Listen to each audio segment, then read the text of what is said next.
Okay sir, start చేయండి. Okay, అందరికీ ఆహ్వానం. ప్రధానంగా ఎల్టీఎక్స్ క్లాసెస్లో లాంగ్ టర్మ్ ఒకటి ఇవ్వడం, విద్యార్థిని మల్టీగా మార్చడం, ఎంత లో స్టాండర్డ్ ఉన్నా సరే హై స్టాండర్డ్కి తీసుకెళ్ళగలిగేటువంటి ఒక టాలెంట్తో ముందుకు వచ్చే ప్రయత్నం చేస్తున్నాం ఎల్టీఎక్స్ క్లాసెస్ నుంచి. అయితే తెలుగు సాహిత్యానికి ప్రధానంగా ఇప్పుడు ఉన్నటువంటి మార్కెటింగ్లో చూసినట్లయితే తక్కువ మంది ఆప్షన్ తీసుకోవడం వల్ల, ఎక్కువ గైడెన్స్ లేకపోవడం, ఇలాంటి కారణాల వల్ల మంచిగా స్కోర్ చేయలేకపోతున్నారు. కారణం ఏమిటి అంటే, గైడెన్స్ ఇచ్చేవాళ్ళు ఒకటైతే దాన్ని సాధించాలనే తపన ఉన్నటువంటి విద్యార్థులు వేరు వేరు ఆప్షన్కి వెళ్ళిపోవడం ఇంకోటి. సరే, మనం ఇప్పుడు సిలబస్ ఎలా ఉంది, ఎంత ఈజీగా ఉంది, దాన్ని ఎంత బాగా అర్థం చేసుకోవచ్చు, ఆ నేపథ్యంలో ఎవరైనా సరే బీకామ్ కావచ్చు, బీఎస్సీ కావచ్చు, బీటెక్ కావచ్చు, any degree or any PG, ఎవరైనా సరే తెలుగు సాహిత్యాల్లో అద్భుతమైన మార్క్స్ని తీసుకురావడానికి గల నేపథ్యాలు మనం చూసినట్లయితే చాలా వేగవంతంగా సమర్థవంతంగా తీసుకురావచ్చు. కాకపోతే సబ్జెక్ట్ని ఏది నేర్చుకోవాలి, ఎంత నేర్చుకోవాలి, ఎలా నేర్చుకోవాలి, ఈ 3 అంశాలతోనే సబ్జెక్ట్ మొత్తం ఉంటుంది. అందువల్ల సిలబస్ మీద పట్టు ఉండాలి. ప్రధానంగా సిలబస్ ఏమిటి, దాని వ్యవహారం ఏంటో చూద్దాం. సిలబస్లో చూడటానికి కొంచెం గంభీరంగా అనిపిస్తుంది. ఆ గంభీరంగా ఉంది కదా అని చెప్పేసి మీరేమీ బాధపడిపోవాల్సిన అవసరం లేదు. పద్యం చదవాలా వద్దా, ఇట్లాంటి అనేక రకాల భావాలు చాలా మందికి ఉన్నాయి. రెండవది వ్యాకరణం ఉంటుందా, ఇలాంటివి కూడా ఉన్నాయి. వ్యాకరణం అనేది మీకు 10th క్లాస్లో ఏ రకంగా ఉందో ఆ రకమైన వ్యాకరణమే ఉంటుంది. ఇక పద్యం చదవటం అంటారా, అది మీ ఆసక్తిని బట్టి ఉంటుంది. పద్యాన్ని మనం గుర్తుపెట్టుకునే నేపథ్యం వరకు చదువుకోవాల్సినటువంటి అవసరం అయితే ఉంటుంది. ఇందులో ప్రధానంగా ఎన్ని రకాలుగా ఉంటుందో మనం చూద్దాం. ప్రధానంగా పేపర్ 1, పేపర్ 2, ఈ 2 రకాలుగా పేపర్ ఉంటుంది. ఈ మొత్తం 500 మార్క్స్కి పేపర్ ఉంటుంది. ఈ 500 మార్క్స్లో పేపర్ 1కి సంబంధించి పార్ట్ ఏ, పార్ట్ బి అని 2 పార్ట్స్ ఉంటాయి. అట్లాగే పేపర్ 2కు సంబంధించి కూడా సెక్షన్ ఏ, సెక్షన్ బి అని 2 పార్ట్స్ ఉంటాయి. ఇది ప్రధానమైనటువంటి పార్ట్స్. వీటిలోంచి మనం 500 మార్క్స్కి ముందు రాయడానికి కావాల్సినటువంటి నేపథ్యం తీసుకోవాలి. అసలు 500 మార్క్స్ రాయాలంటే వాడు ఇచ్చిన ప్రశ్నలు 28, ఇచ్చిన సమయం 3 గంటలు ఇస్తున్నాడు. 3 గంటల్లో 28 ప్రశ్నల్లో మనం రాయవలసినవి 19 ప్రశ్నలకు సమాధానం రాయాలి. ఇది చాలా జాగ్రత్తగా గుర్తుపెట్టుకోండి. ఇది ముందు ఎగ్జామినేషన్ ఎలా ఉంటుందో తెలుసుకున్నాక, సిలబస్ మీద మనకు కావలసినటువంటి అవగాహన పెంచుకున్నాక తరగతుల్లోకి డైరెక్ట్గా వెళ్తాం. అయితే 19 ప్రశ్నలకి సమాధానం రాయాలి అంటే మన దగ్గర డేటా ఎలా ఉండాలి అంటే, వాడు అడిగేటువంటి డేటా ఓన్లీ అడగట్లేదు, గుర్తుపెట్టుకోండి. ఓన్లీ డేటా అడిగితే చాలా మంది డేటా డంప్ చేస్తారు. ఓన్లీ డేటా కాదు కావాల్సింది, వాటికి ప్రశ్నలతో పాటు కొన్ని రకాలైనటువంటి స్కిల్స్ కావాలి. ఏమిటా స్కిల్స్ అట? ఫస్ట్ ఎనాలిసిస్ చూస్తాడు. తర్వాతది స్టార్టింగ్ చూస్తాడు, స్టార్టింగ్ ఎలా చేస్తున్నాం, ఎండింగ్ ఎలా చేస్తున్నాం, ఆ తర్వాత డేటా చూస్తాడు.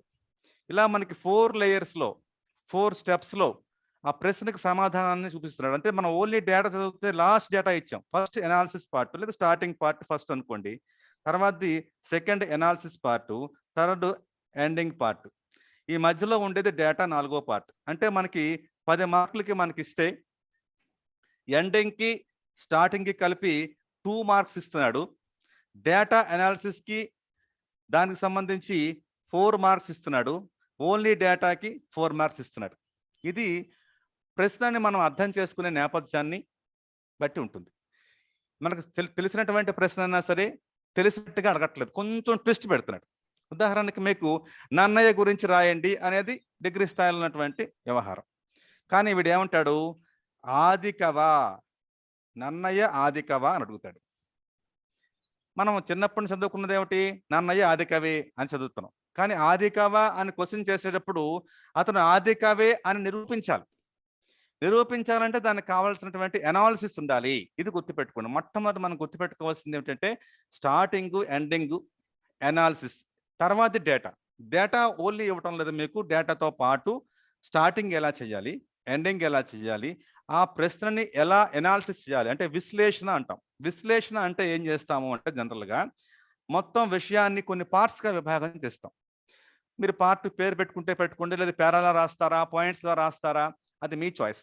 ఈ నేపథ్యంలో మనం ప్రశ్నని అటెంప్ట్ చేయటం అనేది మొట్టమొదట ఆ పాయింట్ ఆఫ్ వ్యూలోనే నేర్చుకోవాలి. అలా నేర్చుకునేటప్పుడు ఏమవుతుంది అంటే మనకి బ్రాడ్ థింకింగ్ వస్తుంది. బ్రాడ్ థింకింగ్‌లో ప్రతి విషయాన్ని మనం కూలంకషంగా అర్థం చేసుకుంటూ ముందుకెళ్తాం. ఎక్కడ డౌట్ వచ్చినా సరే ఖచ్చితంగా ఆగాలి, అడగాలి. మీరు ఎప్పుడైనా సరే డౌట్ వచ్చినప్పుడు చాట్ బాక్స్‌లోనైనా సరే స్పందించండి. లేదా మీరు అన్‌మ్యూట్ ఆప్షన్‌లోకి వచ్చి మీరు మాట్లాడొచ్చు. ఇప్పుడు ఈ 4 పార్ట్‌లు ఉంటాయి కదండీ! ఇందులో డేటా అనేది మనకి 4 మార్కులు మాత్రమే. అంతే మనం ఫుల్‌గా డేటా ఇచ్చినా సరే 4 మార్కుల కంటే ఎక్కువ ఇవ్వడు. స్టార్టింగు ఆది కవ అంటే మనం అవునా కాదా అని తెలుస్తామా? లేదా? అంటే నన్నయ్య గురించి ఇన్ఫర్మేషను నన్నయ్య ఆది కవ అన్నప్పుడు కాదు అనాలా? అవును అనాలా? చెప్పాలి ఇక్కడ మనం. మన నిర్ణయాన్ని మొట్టమొదట చెప్పేయొచ్చు ఒక్కోసారి. ఒక్కోసారి దాన్ని చివరికి మార్చొచ్చు. లభించిన డేటా, లభించిన ఆధారాలన్నీ బేస్ చేసుకొని లేదా లభించిన ఆధారాలని మనం చూసినట్లయితే నన్నయ్య తెలుగులో మొట్టమొదట సంస్కృత భారతాన్ని అనువాదం చేశాడు అని మొదలెట్టాలి. దాన్ని అనువాదం అనే మాట కంటే అనుసృజన చేశాడు అని మొదలు పెట్టాలి. అనుసృజన అనే మాట గుర్తుపెట్టుకోవాలి. ఇది ఫస్ట్ స్టార్టింగ్ లైన్‌గా పడిపోవాలి. అనుసృజన చేశాడు అంటే ఏమిటి? ట్రాన్స్‌క్రియేషన్. ట్రాన్స్‌క్రియేషన్. ఈ ట్రాన్స్‌క్రియేషన్‌లోనే మనకు అసలు విషయం అంతా స్టార్టింగ్ అంటాం. ఎత్తుగడ అంటాం దాన్ని తెలుగులో. ఎత్తుగడలోనే మనం ఏం చెప్పదలుచుకున్నామో దాన్ని క్లియర్ కట్‌గా స్టార్ట్ చేయాలి. అలా స్టార్ట్ చేసినప్పుడు ఈ 2 మార్క్స్ మీ దగ్గరికి వచ్చేస్తాయి. ఎండింగ్‌లో చివరికి అంటే ట్రాన్స్ క్రియేటర్ అవునా కాదా? ట్రాన్స్ అంటే ఏమిటి? అనువాదం అనే మాటతో, క్రియేషన్ అంటే ఏమిటి? అనుసృజన. అంటే పూర్తిగా ఉన్నటువంటి మహాభారతాన్ని అదే పదాలతో, అదే రకమైన అర్థాలతో మాత్రమే రాయలేదు. కొన్ని తీసేశాడు, కొన్ని కలిపాడు, కొన్ని కొత్త కొత్తవి యాడ్ చేశాడు, కొన్ని కొన్ని సంఘటనలు ఈయన సొంతంగా తయారు చేసుకున్నాడు. కాబట్టి ఈ క్రియేషన్ అనేటువంటి చేసేవాడు ఎవడు? పోయెట్ అనేవాడు ఏం చేశాడు? పోయెట్ అనే మాటకి, కవి అనే మాటకి అర్థం ఏమిటి? కవయతీతి కవిహి. ఏమిటది? కవయితీతి కవిహి. కవయతి అంటే ఏమిటి?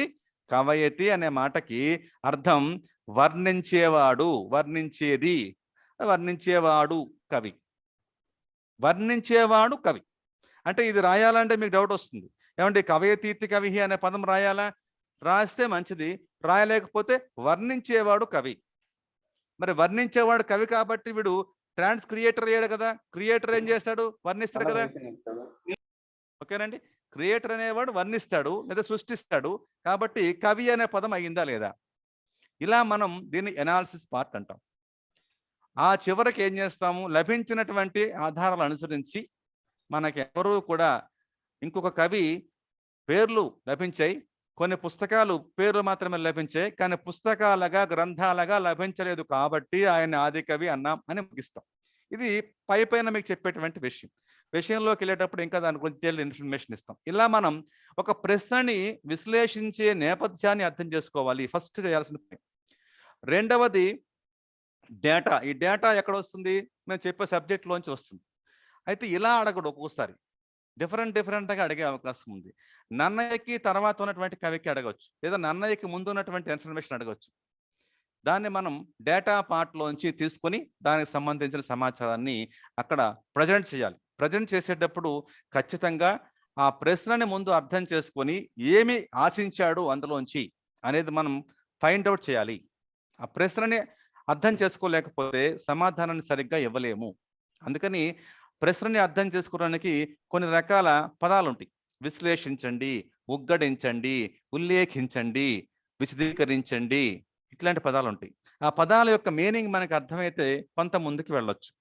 విశ్లేషించండి అన్నప్పుడు ఏం చేయాలి? విశ్లేషించు అన్నప్పుడు దాన్ని పార్ట్స్‌గా చేయాలి. గుర్తుపెట్టుకోండి ఈ మాట. విశ్లేషించడం అంటే పార్ట్స్‌గా ముక్కలుగా చేసి దానికి చివర కన్క్లూడ్ చేస్తాం. ఉగ్గడించండి ఇలాంటి మాటలు మాట్లాడుతుంటాడండి. ఉగ్గడించండి. ఉగ్గడించడం అంటే మనం మాట్లాడుతున్నప్పుడు ఎలా మాట్లాడతామో అలా రాయాలి సెంటెన్స్ ఫార్మేషన్. అంటే ఇన్ఫర్మేషన్ ఉంటది.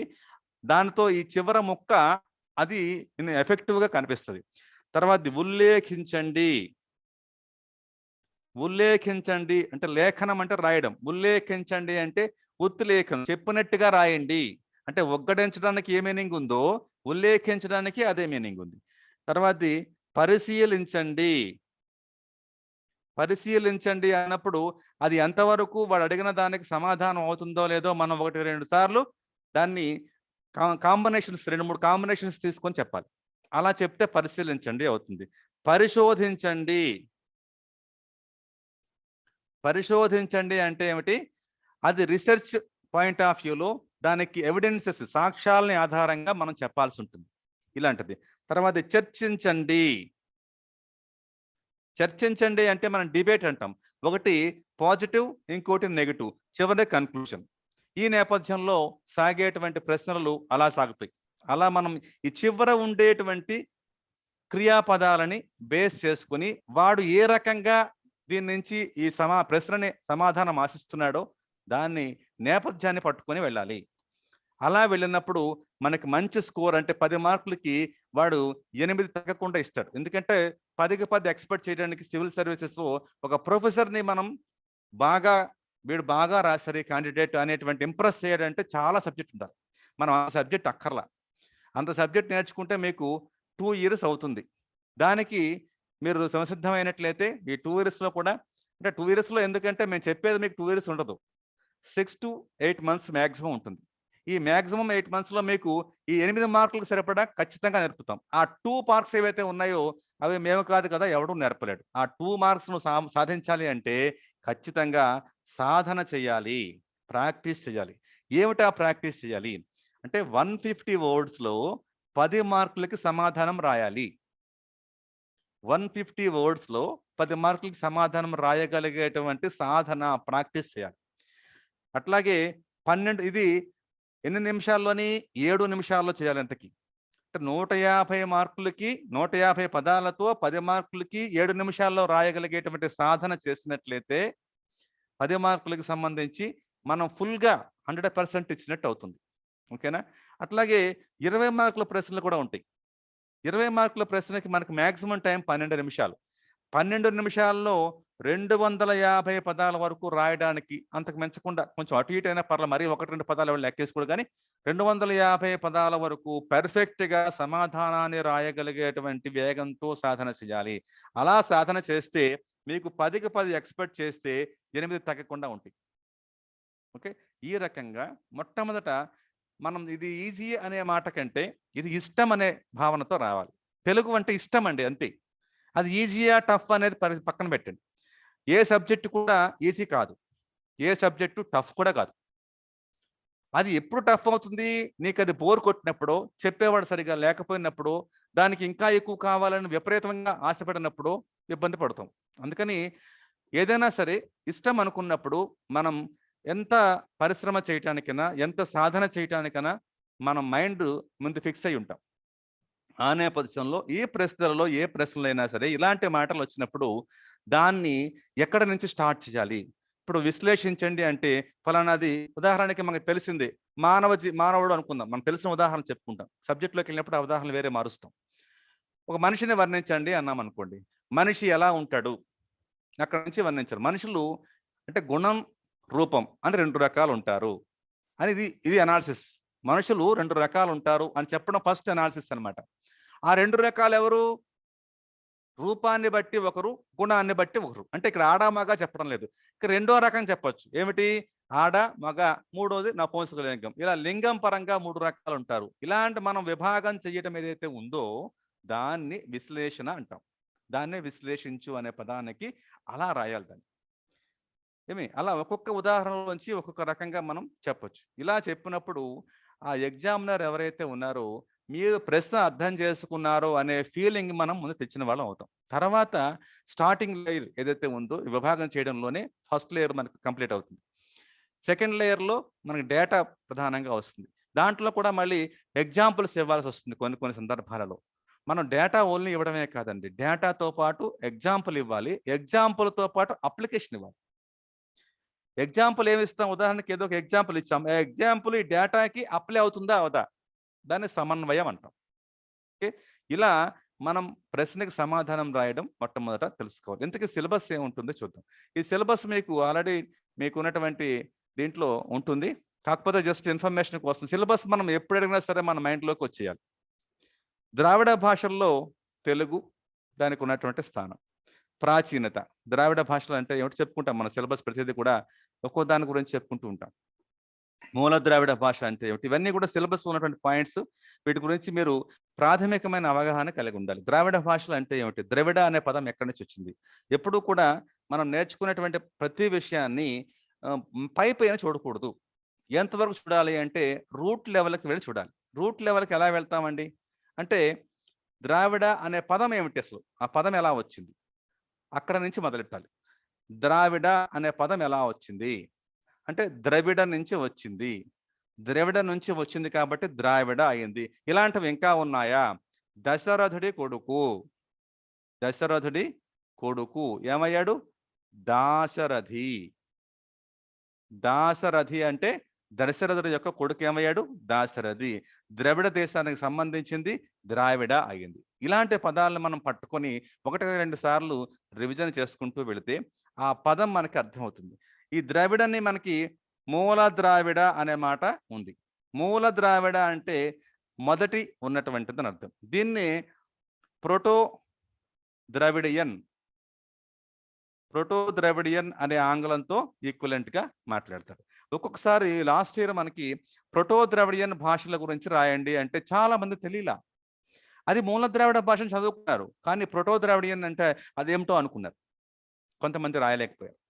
అందువల్ల మనం ఏం చేస్తామంటే లాంగ్వేజ్లో కానీ లిటరేచర్లో కానీ ఎక్కడైతే టెక్నికల్ టర్మ్స్ వస్తాయో వాటిని ఆంగ్లంలో నేర్చుకుంటాం, తెలుగులోనే నేర్చుకుంటాం. అప్పుడు మీకు తెలుగులో మర్చిపోయారు అనుకోండి, మూల ద్రావిడ భాష అనేది మర్చిపోయారు అనుకోండి, ప్రోటో ద్రావిడియన్ అని తెలుగులో రాసేయచ్చు. అలా రాసినా మీకేమీ ఇబ్బంది అనిపించదు. ఒకవేళ మీకు మూల ద్రావిడ భాష గుర్తుంది, అప్పుడు ఇది మళ్ళీ బ్రాకెట్లో కావాలంటే రాసుకోవచ్చు. కానీ గుర్తుపెట్టుకోవాల్సింది ఏమిటి? సమయం 7 నిమిషాలు 10 మార్కులకి 250 మార్కులు, 250 వర్డ్స్ మనం 20 మార్కులకి, 150 వర్డ్స్ ఏమో 10 మార్కులకి గుర్తుపెట్టుకోవాలి. ఇలా మనం చూసినట్లయితే ఇది 20 మార్కులకి, ఇది ఈ 2, ఇదేమో 10 మార్కులు. అయితే ప్యాటర్న్ ఎలా ఉంటుంది? సిలబస్ మీకు తెలుసు కాబట్టి సిలబస్ చెప్పమంటారా ఒకసారి వద్దా? ఏమంటే ఇంతవరకు అర్థమవుతుందా నా మాటలు? చెప్పండి సార్. సిలబస్ చెప్పమంటారా? చెప్పండి సార్. Okay, right. సిలబస్ ఏముంది మొట్టమొదటి మనం చూద్దాం. ఒక్కొక్కటి మీకు ఆల్రెడీ టైప్ చేస్తాను, మళ్ళీ రాయడానికి మీకు ఎక్కువ టైం పడుతుందని చెప్పేసి టైప్ చేసి పెట్టాను. వీటిని చూడండి.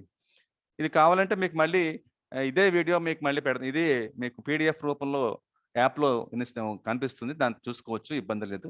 చూడండి, ఒక్కొక్క ద్రావిడ భాషలో తెలుగు అనేటువంటి దాన్ని తీసుకొని దాని ప్రాచీనత అంటే ఏమిటి? అది ఎంత ఓల్డ్, ఎంత ప్రాచీనమైనది అని. ప్రాచీనం అంటే బాగా ఓల్డెస్ట్ అంటాం కదా, అలాంటిది.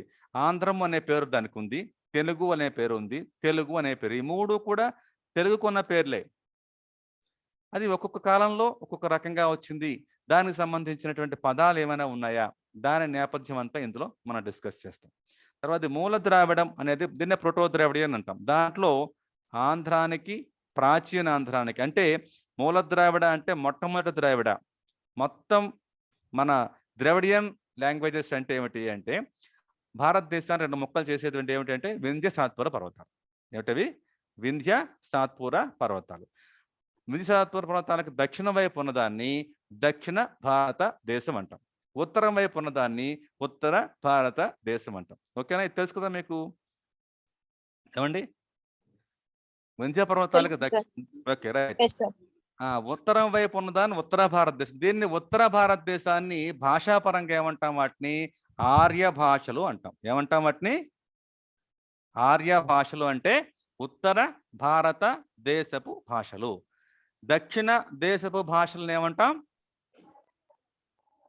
ద్రవిడ భాషలు. ఓకే. అందువల్ల ఆర్య భాషలు అంటే అవి మన సిలబస్ లో లేవు, కానీ తెలుసుకోవాలి. ఎందుకు తెలుసుకోవాలి? మనకి టిబెట్ ప్రాంతం నుంచి మొట్టమొదటిసారిగా ఆర్యులు మన ప్రాంతానికి వచ్చారు, ఉత్తర భారతదేశంలోకి వచ్చారు. తర్వాత దక్షిణ భారతదేశంలోకి వచ్చారు. అందువల్ల ఆర్య భాషలు మన ప్రాంతంలోకి వచ్చినట్లుగానే వాళ్ళ భాష కూడా మనకు వచ్చింది. ఆ ఆర్య భాష ఏమిటి? సంస్కృతం. ఈరోజు మనం చాలా పదాలు సంస్కృత పదాలు వాడతాం. భాష అనేది కూడా సంస్కృతమే. ఏమండి, సంస్కృతం అనే ఒక భాష ఉత్తరాది నుంచి దక్షిణాదికి వచ్చింది. మరి సంస్కృతం ఎక్కడిది? టిబెట్ ప్రాంతం నుంచి వచ్చినటువంటిది. ఇప్పటికి కూడా సంస్కృతంలో ఉండే కల్చరు టిబెట్లో ఉంది. ఓకే, దాన్ని దేవభూమి అని వీళ్ళు పేరు పెట్టారు. సరే, ఇప్పుడు మనం టిబెట్ అంటున్నాం, వేరే సంగతి. అందువల్ల ఇక్కడ మూల ద్రావిడ భాష నుంచి మన ద్రావిడ భాష తెలుగుకి, అంటే మూల ద్రావిడ భాష అనేది ఊహించారు. నిజానికి మీరెవరు అన్నాం అనుకోండి, మీరెవరు అంటే తెలియదు, ఫలానా పేరు చెప్తారు, అప్పటికి తెలియదు. మీ నాన్నగారి పేరు చెప్తారు, అప్పటికి తెలియదు. మీ తాతగారు ప్రసిద్ధమైన వాళ్ళు ఉంటారు, లేదా మీ ఇంటి పేరుతో ఇంకోరెవరో ప్రసిద్ధమై ఉంటారు, వాళ్ళ పేరు చెప్తారు. ఓహోహో, వాళ్ళ వంశమా అంటాం. అట్లా మూల ద్రావిడ భాషని ఇక్కడ ఊహిస్తాం. నిజానికి ఊహించింది ఎంతవరకు నిజం అనేది మనం చెప్పలేం. ఒక్కోసారి నిజం అవుతుంది, ఒక్కోసారి నిజం కాదు. తర్వాత చూడండి, ఇందులో వ్యాకరణం అంటే భయపడిపోకండి మీరేమి. వ్యాకరణాలు అంటే ఏముంటాయి? వ్యాకరణంలో సాధారణంగా ప్రత్యయాలు, అంటే విభక్తి ప్రత్యయాలు, ఏ పదం ఎలా మారింది, దానికి సంబంధించినటువంటి ఫండమెంటల్ నాలెడ్జ్ నుంచి అప్లైడ్ నాలెడ్జ్ వరకు ఉంటుంది.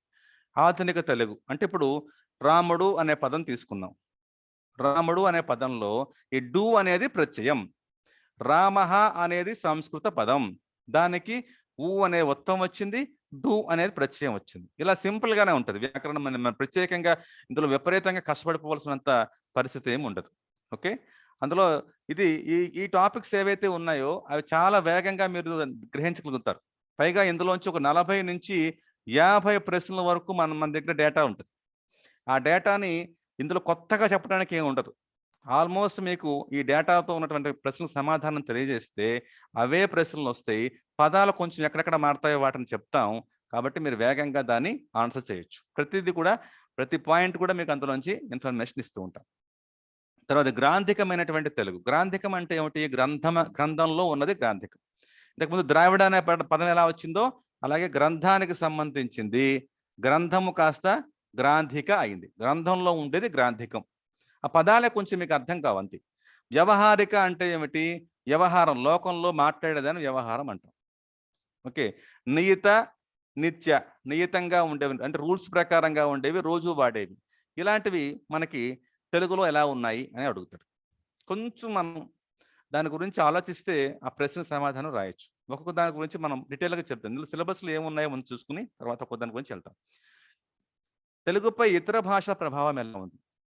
తెలుగు మీద ఇతర భాషలు ఎలా వచ్చినాయి అంటే, పాలనాపరంగా వచ్చి ఇప్పుడు ఇంగ్లీష్ ఉందనుకోండి, ఇంగ్లీష్ ఏం చేసింది? బ్రిటిష్ వాళ్ళు మన దేశానికి రావటం వల్ల ఇంగ్లీష్ ప్రభావం మన భాష మీద ఉంది. ఇప్పుడు బస్సు అనే పదం ఉంది, అది తెలుగా ఇంగ్లీషా? ఇంగ్లీష్. ఎలా తెలిసింది మీకు? స్పెల్లింగ్. అది ఇంగ్లీష్ పదం అని దాని తెలుగులో ఏమంటారు? తెలుగులో కూడా బస్సు అంటారు. తెలుగు బస్సు అంటాం, అంతేనా? బస్సు కాస్త ఏమైంది? బస్సుగా మార్చాం. బస్ అనేది ఇంగ్లీష్ పదం, దాన్ని బస్సుగా మార్చాం. అంటే ఇప్పుడు బస్సు అనకుండా మనం ఇంకో పదం తయారు చేసాం అనుకోండి, షట్చక్ర వాహన ప్రయాణ నిగమ ఆగమన వాహనం అన్నాం అనుకోండి, ఎప్పటికి అర్థమవుతుంది? అర్థమయ్యే అవకాశం ఉందా? అందుకని అలాంటి పదాలు మనం యాజ్ ఇట్ ఈజ్గా తీసుకుంటాం. అది వేరువేరు భాషల నుంచి మన భాషలోకి వచ్చేస్తాయి. అయితే మన భాషల నుంచి వేరువేరు భాషలకు కూడా వెళ్ళే అవకాశం ఉందా లేదా? ఉంటుంది సార్, వెళ్ళే అవకాశం ఉంది. Very good. ఇక్కడ పందికొక్కు అనే మాట తీసుకోండి, తెలుగు పదం కదా అది. దాన్ని ఇంగ్లీష్లో ఏమంటారు? బ్యాండికూట్ అంటారు. ఈ కూట్ అనేది కొక్కు అనే పదం నుంచి వచ్చింది. తెలుగులో కుక్ అనేది కూట్గా మారి పందికొక్కు కాస్త బ్యాండీ మాటతో మారి బ్యాండీ కూట్ అనేది వెళ్ళిపోయింది. నిజానికి యూరప్ కంట్రీలో పందికొక్కులు ఉండవు.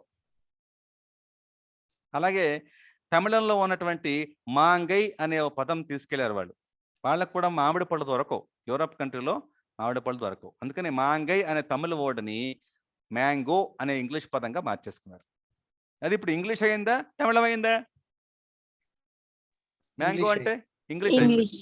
అలా అన్నమాట. ఒక భాషకు సంబంధించిన పదం వేరు భాషల్లోకి ఎంటర్ అయిపోతూ ఉంటుంది.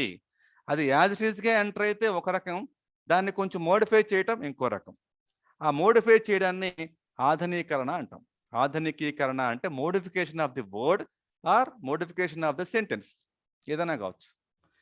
దానికి కొన్ని పారామీటర్స్ ఉన్నాయి. దాన్ని మనం ఇందులో ఈ పార్ట్లో 5వ పార్ట్లో డిస్కస్ చేస్తాం. అంటే పదాలు, వాటిని పూర్వం రూట్ వర్డ్స్ ఏమున్నాయి, ఇది మీరు చాలా గుర్తుపెట్టుకోండి. ఒక సివిల్ సర్వెంట్ కానీ సివిల్ యాస్పిరెంట్ కానీ రూట్ లెవెల్కి ఎందుకు వెళ్ళాలండి? ఎందుకు వెళ్ళాలి రూట్ లెవెల్కి?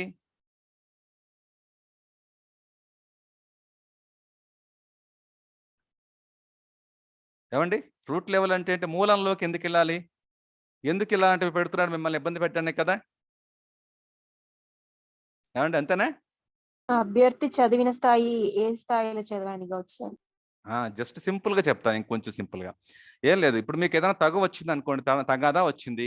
ఆ తగాదా కారణం ఏమిటో తెలుసుకోకుండా అక్కడి నుంచి మొదలు పెట్టాం అనుకో, ఏం తెలుస్తుంది మీకు? ఈ తగాదాకి కారణం ఏమిటి? అది రూట్ లెవెల్కి వెళ్ళటం. సో చిన్న విషయం జరుగుతుంది, ఆ చిన్న విషయాన్ని పెద్ద పెద్దగా అల్లేసి చివరికి తన్నుకునే వరకు, దెబ్బలాడుకునే వరకు వస్తుంది. ఓకే, అందుకని ఆ రూట్ లెవెల్కి ఎంతేనయ్యా, వాడెవడో ఎందుకని నీ తమ్ముడయ్యా, వాడిని ఎందుకు నువ్వు అలా పెడతావు అని మనం సమర్థించడానికి రూట్ లెవెల్లో ఇన్ఫర్మేషన్ మనకు కావాలి. అందుకోసం రూట్ లెవెల్లోకి వెళ్ళి ఆలోచించగలిగే కెపాసిటీ రావాలి. ఇది ఇందులో మనం నేర్చుకోవాల్సిన అంశం. అది వాడు చూసే అంశం కూడా అదే. అందుకని ఊరికి డేటా ఒకటే ఇవ్వడం కాదు, ఆ డేటాలో మూలానికి వెళ్ళినప్పుడు మనకి అనాలిసిస్ పార్ట్ టచ్ అవుతుంది, రూట్ లెవెల్లో థింక్ చేసేటువంటి విధానం అలవాటు అవుతుంది. రైట్, అలా మనం చూసుకున్నప్పుడు మళ్ళీ మీడియా ఉంటుంది, ప్రసార మాధ్యమాల పాత్ర. ఇది మళ్ళీ మీడియా 2 టైప్స్. ఏమిటి? Print media, mass media. Print media అక్షరాలు కనిపిస్తుంది, మాస్ మీడియా దృశ్యం, శ్రవ్యం. దృశ్యం అంటే చూడటం, శ్రవ్యం అంటే వినటం. వాటి పాత్ర ఏమిటి? తెలుగు భాషకు సంబంధించి ఏమైనా స్టెప్స్ తీసుకున్నాయా మోడరైజేషన్ చేయడానికి? మోడర్నిటీ అంటే కొత్తగా, అది ఆధునీకరణం అనే మాట, కొత్తగా చేయడానికి అవి ఏమైనా పాల్గొన్నాయా? వాటి పార్టిసిపేషన్ ఏమున్నాయి? వాటిని అందరూ డిస్కస్ చేస్తాం. తర్వాత పరిభాషలు, ఇది చాలా సార్లు వస్తున్నాయి. ఇవి మీరు కంగారు పడిపోకండి, పదాల గురించి కంగారు పడుతుంది. పదాల గురించి ఎందుకు ఇంత క్లారిటీ ఇస్తున్నానంటే, చాలా మంది పదాలు చూసి భయపడి పారిపోతున్నారు. పదాలు చాలా సిల్లీ పదాలు అవి, కానీ టెక్నికల్ పదాలు. ఆ టెక్నికల్ పదాలను ఏమంటాం? పరిభాష అంటాం, టెక్నికల్ వర్డ్స్. ఉదాహరణకి మీకు కంట్రోల్ ఎఫ్ అన్నాం అనుకోండి, కంప్యూటర్లో కంట్రోల్ ఎఫ్ అంటే ఏంటండి? Find something. కంట్రోల్ ఎస్ అంటే సేవ్ సార్. సో అది టెక్నికల్ టర్మ్. ఓకేనా? అన్ని చోట్ల అది వర్తిస్తుందా అంటే కంప్యూటర్ పరిభాషలో వర్తిస్తుంది అని మనం చెప్పినట్లుగా ఇక్కడ కూడా కొన్ని టెక్నికల్ టర్మ్స్ ఉంటాయి. ఆ టర్మ్స్ని మనం ఇక్కడ క్రియేట్ చేసినవి కొన్ని ఉంటాయి, కొన్ని ఆ శాస్త్రాన్ని అధ్యయనం చేయడానికి అవసరమైన ఉంటాయి, అది ఇందులో నేర్చుకుంటాం. తర్వాత వైజ్ఞానిక నూతన పదాల సృష్టి అంటే కొత్తవి సృష్టించవలసిన అవసరం ఉంది. ఇప్పుడు గ్యాస్ లైటర్ ఉంది, గ్యాస్ లైటర్ మనం స్టవ్ వెలిగించుకుంటాం కదండి. గ్యాస్ లైటర్ని తెలుగులో ఏమంటాం?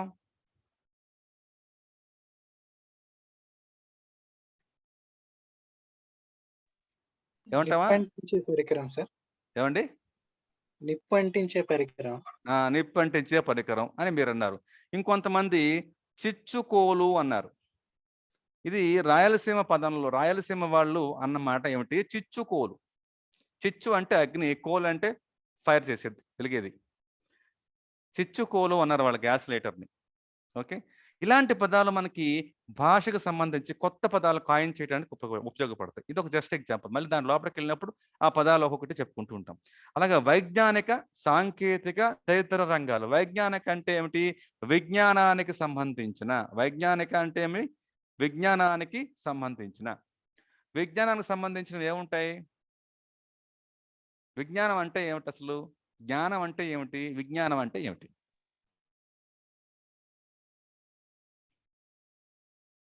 దేన్ని జ్ఞానం అంటామండి, దేన్ని విజ్ఞానం అంటామండి? జ్ఞానం అంటే నాలెడ్జ్ అంటాం కదా. నాలెడ్జ్ అంటే ఏమిటి?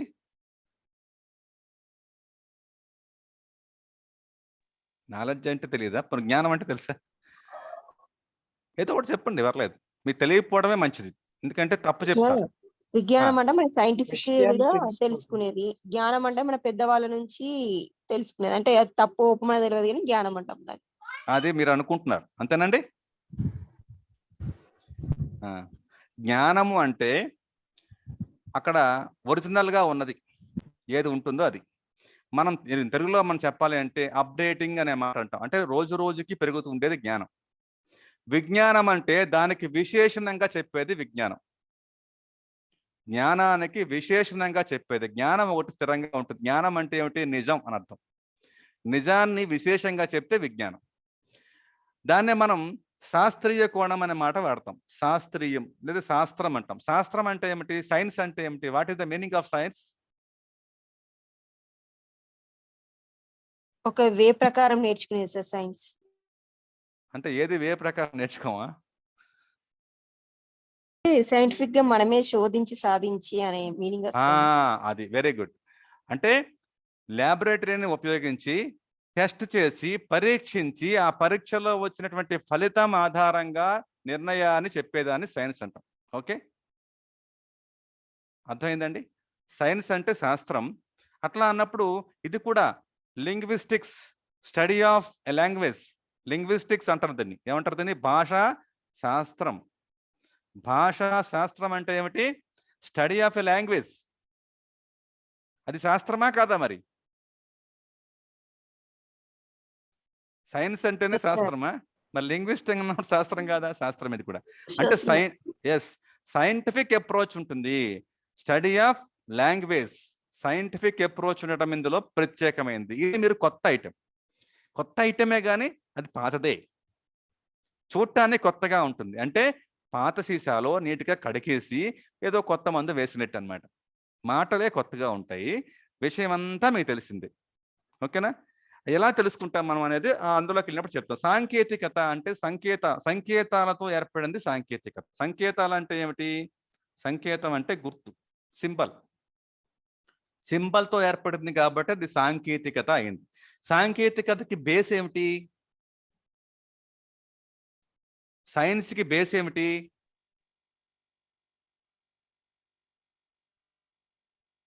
పరిశీలన సార్. ఏమండి? పరిశీలన. సాంకేతికతకి బేస్ ఏమిటి? సైన్స్కి బేస్ ఏమిటి? రెండిటికి బేస్ Science కి base ట్రూతే కదా సార్? ట్రూత్. పరిశీలన సార్. ఏమండి? సైన్స్ అంటే ఏమనుకున్నాం?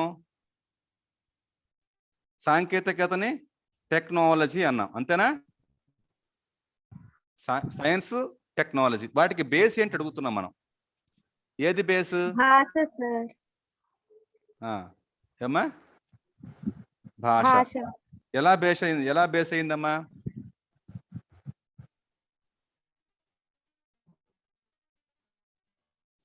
సైన్స్. లాంగ్వేజ్ లేకపోతే మనం ఎలా అది అర్థం చేసుకోవడానికి ఉండాలి. Very good. అంటే భాష, సైన్స్ కి ఆధారం భాష ఎలా అయింది అంటే, ఏదైనా ఒక విషయాన్ని మనం ఆలోచించడానికి కానీ లాజికల్ గా థింక్ చేయడానికి కానీ భాష అవసరం. ఏ భాషనో ఒక భాష కావాలి. ఏ భాష లేకుండా without any language you cannot think, you cannot talk, you cannot scientific approach, you cannot give scientific approach. అందువల్ల సైంటిఫిక్ అప్రోచ్ కావాలంటే నీ మైండ్లో ఏదో ఒక భాష ఉండాలి. కాబట్టి మనం ఊహాత్మకంగా చెప్తాం. ముందు సైన్స్ బేస్ ఏమిటంటే ఊహ అంటే ఇమేజినేషన్. ఒక యాపిల్ పండు న్యూటన్ పైనుంచి పడింది అన్నాడు, కింద నుంచి భూమి ఆకర్షణ శక్తిని కనుగొన్నాడు అన్నాం. ఓకే, అంతకుముందు ఎప్పుడు పడలేదు, పైనుంచి కిందకి పడిందిగా. మరి న్యూటన్ చెప్పింది ఏంటి అంటే ప్రతిపాదించాడు. ఉన్న విషయాన్నే ప్రతిపాదించడం అంటాం దాన్ని. అందువల్ల సైన్స్కి బ్యాక్గ్రౌండ్ భాష అయితే, మరి టెక్నాలజీకి బ్యాక్గ్రౌండ్ ఏది? సైన్స్. అంటే అప్లికేషన్ ఆఫ్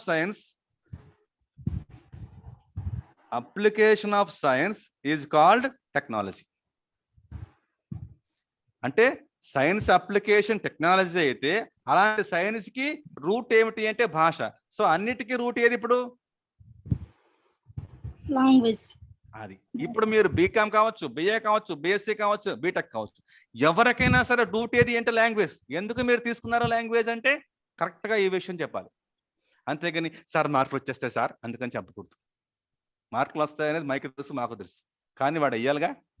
వాడు వేయాలంటే సైంటిఫిక్గా థింక్ చేయాలి, సైంటిఫిక్గా సమాధానం చెప్పాలి, అది కూడా పర్ఫెక్ట్గా చెప్పాలి. అవతల వాడిని మళ్ళీ మనం క్వశ్చన్ చేసేలాగా ఉండకూడదు. ఆ క్వశ్చన్ అక్కడితో ఎండ్ అయిపోయి నెక్స్ట్ క్వశ్చన్ వెళ్ళిపోవు. అది అలాంటి ఒక గట్స్తో రావాలి. అది ఎప్పుడు వస్తుంది అంటే సైంటిఫిక్గా థింక్ చేయటం, అప్లికేషన్ టైప్లో ఆలోచించడం. ఇది ఒక సివిల్ సర్వెంట్కి మినిమం అవసరం. ఇది నేర్పడానికే మేము వచ్చాం. రైట్, ఇప్పుడు మళ్ళీ పాఠంలోకి వెళ్దాం, సిలబస్లోకి వెళ్దాం. ఇవన్నీ ఒక 2-3 గంటలు పడుతుంది, కానీ మీకు ఇచ్చింది 1 అవరే కాబట్టి 1 అవర్లో ఫినిష్ చేసే ప్రయత్నం చేస్తాను. ప్రాంతీయ భేదాలు, మాండలికాలు అంటే డైలెక్ట్స్ అంటే ఏమిటి? ఒక ప్రాంతంలో ఆ భాష మాత్రం, ఆ పదాలు మాత్రమే మాట్లాడతారు. ఉదాహరణకి మనకి సినిమాలో చూడండి, రాయలసీమ ప్రాంతాలు వచ్చినప్పుడు రాయలసీమ ఒక విలన్ని పెడతాడు, వాడు రాయలసీమ మాట్లాడతాడు, లేదా హాస్యానికి కావాలంటే శ్రీకాకుళం యాస మాట్లాడతాడు. అది యాస లేదా దానికి సంబంధించిన పదాలని మాండలికం అంటాం. ఓకే, దాని గురించి నెక్స్ట్ మళ్ళీ వెళ్దాం. ఇంట్లో వాక్యం గురించి మీరు చిన్నప్పుడు నేర్చుకున్నారు. సామాన్య వాక్యం, సింపుల్ సెంటెన్స్, కాంపౌండ్, కాంప్లెక్స్, ఈ 3 రకాల వాక్యాలు. ఓకే, దానికి సంబంధించి మీకు క్లియర్గా అర్థమైపోతుంది. దాంట్లోంచి కూడా ప్రశ్న వస్తుంది, సింపుల్గా ఉంటుంది. ఓకే, తర్వాత నామాఖ్యానం, క్రియాఖ్యానం, క్రియారహిత, క్రియాసహిత. నామం అంటే ఏమిటి? నౌన్. ఆఖ్యానం అంటే పిలిచేది. నామం అంటే నౌన్తో ఉండే వాక్యాలు, క్రియతో కూడినటువంటి వాక్యాలు, క్రియ లేని వాక్యాలు, ఇట్లాంటివి ఉంటాయి. తెలియనివా మీకేమన్నా? తెలిసినా కాండి? అంటే క్రియ అంటే తెలుసా మీకు? తెలీదా? క్రియ అంటే ఏమిటి? పనిని తెలిపేది. పనిని తెలిపేది. ఇప్పుడు కుర్చీ ఉంది అన్నాం అనుకోండి. కుర్చీ ఉంది అన్నప్పుడు ఇక్కడ క్రియ ఏమిటి చెప్పండి? ఉంది సార్, ఉంది. అంటే పనిని అన్నప్పుడు మరి ఉంది ఏం పని చేస్తుంది? కుర్చీ ఏం పని చేస్తుంది? ఇక్కడ ఉన్నది, వండడం అనే పని చేస్తుంది. ఓకేనా? కుర్చీ ఉంది అన్నప్పుడు కుర్చీ అక్కడ ఏం పరిగెత్త ఏం పని చేయట్లేదు, అక్కడ ఉండుట అనే పని చేసినట్టే. అది ఇంప్లైడ్ మీనింగ్ అంటాం దాన్ని. ఓకే, అట్లాగే నామనీకరణం, ఒక నామవాచకాన్ని ఎలా వాడుకోవాలి అని చెప్పాడు. అలాగే ప్రత్యక్ష, పరోక్ష. ఈ ప్రధానీకరణ కొంచెం కొత్తగా అనిపిస్తుంది. ప్రత్యక్ష వాక్యాలు, పరోక్ష వాక్యాలు, active voice, passive voice. Okay, ఇక పరివర్తన పద్ధతులు, ఇది కొంచెం కొత్త టాపిక్లోకి వెళ్తుంది, ఈ తర్వాత చెప్పుకుందాం. ఇక అనువాదం, ట్రాన్స్లేషన్, వాటి సమస్యలు వస్తాయి. ఉదాహరణకి she is a doctor, he is a doctor. ఇక్కడ మీకు సరిగ్గా కనబడట్లేదమ్మా, కిందకి వెళ్తాను చూడండి. She is a doctor, he is a doctor. అలాగే ఇట్ ఈజ్ ఏ డాక్టర్ అనొచ్చా? గ్రామటికల్ గా రైటా కాదా? తప్పు సార్. గ్రామటికల్ గా తప్పు సార్. గ్రామటికల్ గా ఏం తప్పు అవుతుంది? ఇట్ ఈజ్ ఏ డాక్టర్ అనకూడదు కదా సార్. అది డాక్టర్ అంటున్నాం కదా మనం, అనకూడదు కదా సార్. అనకూడదా? సరే, గ్రామటికల్ గా తప్పు అంటున్నాను మీరు. ఇప్పుడు అనువాదన చూద్దాం. అనువాదం చేయండి. దీన్ని సింపుల్ సెంటెన్సే కదా అది. అనువాదం, తెలుగులో అనువాదం చేయండి. ఆమె ఒక వైద్యురాలు. ఆమె ఒక వైద్యురాలు. అంతేనండి, ఇంకేమైనా ఉందా? మరి ఈజీని ఏం చేశారు మీరు?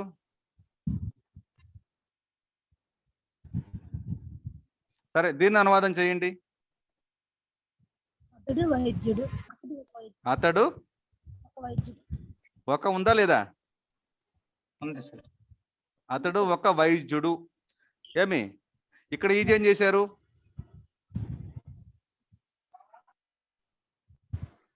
ఇక్కడ ఇంగ్లీష్ లో మారినవి ఏమిటి? హీ, షీ మాత్రమే మారి. ఇక్కడ మీరు ఆమె, అతడు అని మార్చుకున్నారు, నో ప్రాబ్లం. ఇక్కడేమో రాలు తగిలించారు, ఇక్కడేమో డూ తగిలించారు. ఎందుకు తగిలించారు మీరు? అసలు మీకు ఎవరు ఇచ్చారు అధికారం? ప్రోనౌన్ బట్టి సార్. అక్కడ ఉన్న ప్రోనౌన్ బట్టి సార్. ఇక్కడ అంటే ఈ లాంగ్వేజ్ లో ఇక్కడ చివర వైద్యురాలు అయి ఉన్నది, ఈజ్ కూడా రాయాలంటే వైద్యురాలు అయి ఉన్నది అని రాయాలి. క్రియాపదం ఏది? ఇక్కడ క్రియ ఉందా తెలుగులో? ఇంగ్లీష్ లో ఉందా క్రియ? ఇప్పుడు ఈజ్ అంటే ఏమంటావు? వెర్బ్ అంటలేదా నువ్వు? అంటే తెలుగులో క్రియాపదం ఏమైపోయింది? వైద్యురాలులో కలిసిపోయింది. వైద్యురాలులో కలిసిపోయింది. అది ఇంప్లైడ్ మీనింగ్. దీన్ని క్రియారహిత వాక్యం అంటాం. క్రియ ఇందులో ఉందా అంటే లేదు, లేదా అంటే ఉంది. వైద్యురాలు అన్నప్పుడు ఒక అవసరమా? ఒక వైద్యురాలు అనొచ్చునా ఇంకా తెలుగులో? అవసరం లేదు సార్. మరి ఆమె అనొచ్చునా? అవసరం లేదు అది కూడా. సో వైద్యురాలు అంటేనే మనకి ఆమె, ఒక, అయి ఉన్నది, 3 రకాల ఇన్ఫర్మేషన్ ఇచ్చేస్తుందా లేదా?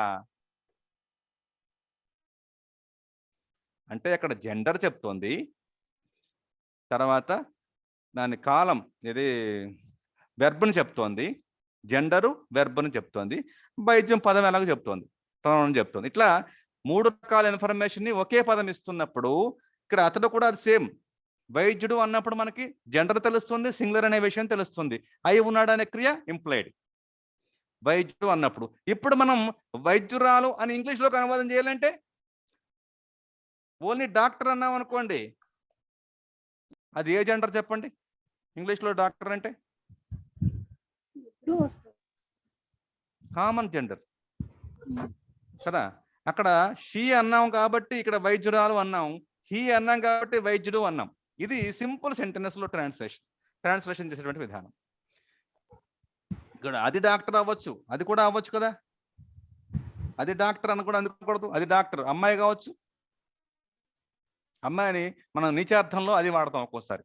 అది కుక్క, అది అన్నప్పుడు కుక్కకి సంబంధించి అది ఆ కుక్క అనకూడదా? తిట్టినప్పుడు ఒప్పుకోమా? అంటే మనం ఒప్పుకోలేండి, తిట్టే వాళ్ళ పదం ఒప్పుకుంటుందా ఒప్పుకోదా? అంటే ఆమె అనే మాట అక్కడ మనం చెప్పక్కర్లేదు. ఒరే కుక్క, వసే కుక్క, ఇలాంటి తిట్లలో మనకు అనిపిస్తుంది. అంటే పదాలు మనం అనువాదం చేసేటప్పుడు దానికి సంబంధించిన ఇన్నర్ మీనింగ్ ని ఎట్లా ఈ భాష క్యారీ ఫార్వర్డ్ అవుతుంది, ఈ భాషలోంచి ఎలా చూడాలి అనేది మనం తెలుసుకోవాలి, అంతే. అందులో అనువాదంలో విపరీతంగా మనం నేర్చుకోవాల్సింది ఏం లేదు. దాన్ని సింపుల్ గా మీకు అర్థమయ్యేలా చెప్తాను. అనువాదం అంటే భయపడిపోవాల్సిన అవసరం కూడా లేదు. దీంట్లో ఏ రకాల అనువాదాలు ఉంటాయి, దాన్ని ఎలా అనువాదం చేయాలి, ఏ రకమైన అనువాదంలో ఏ రకమైన స్ట్రక్చర్ ఉంటుంది, అది ఈ భాషకి ఎట్లా ఉంటుంది, ఇవి చెప్పేదే అనువాదానికి సంబంధించిన విషయాలు. Okay right. అంటే సిలబస్ మీద ఆమె అనే పదం తీసేసాం. ఏమండి? ఆమె అనే వైద్యురాలు అనే పదమే ఆమెను తెలియజేస్తుంది కదా, మరి ఆమె అవసరం లేదన్నారు కదా సార్. అవసరం లేదు. బట్ ఎవరిని పాయింట్అవుట్ చేస్తున్నారు ఇక్కడ? వైద్యుడు ఆమె ఎవరిని? ఇప్పుడు షీ అన్నప్పుడు షీ అన్నాము, షీ అంటే ఎవరిని పాయింట్అవుట్ చేస్తుంది? పర్టికులర్ మనిషిని చూసి కదండి ఆవిడ డాక్టర్ అని చెప్తాం. ఇప్పుడు అంతే అనువాదంలో ఆమె ఎవరిని పెడితే ఇప్పుడు వైద్యురాలు అన్నాం, అక్కడ వైద్యురాలు అంటాం, ఆమె చూపించి వైద్యురాలు అంటాం, చూపిస్తాం. అక్కడ ఇలా చూపించాక చెప్పాలి, నువ్వు షీ ఈజ్ ఎ డాక్టర్ అని చూపించాక చెప్పాలి. నువ్వేం చేస్తావు? షీ లేపేసి చూపిస్తావు, ఆమె అందం బదులు వైద్యురాలు అని చూపిస్తాం. అలా చూపించినప్పుడు సెట్ అవుతుంది. అంటే మనం అక్కడ ఏం చేస్తాం, బాడీ లాంగ్వేజ్ని ఉపయోగించుకుంటాం అవసరమైతే. వైద్యురాలు అన్నప్పుడు మనకి మీనింగ్ వచ్చేసిందా లేదా, అది మనకు కావాల్సింది. అంటే ఈ భాషలో ఈ స్ట్రక్చర్ వేరు, ఆ భాషలో స్ట్రక్చర్ వేరు, ఇది మనకి కావాల్సినటువంటి అనువాదానికి సంబంధించిన పాయింట్ని మాత్రం. దాని లోపలికి వెళ్ళినప్పుడు ఇంకా విశేషాలు ఉంటాయి, వాటిని మాట్లాడదాం. ఓకేనా? తర్వాత చూద్దాం. రైట్. ఇక్కడ అనువాదం, దాని ప్రయోజనాలు, సాహిత్య అనువాదం, ఇవన్నీ అందులో పార్ట్స్ గా కనిపిస్తాయి.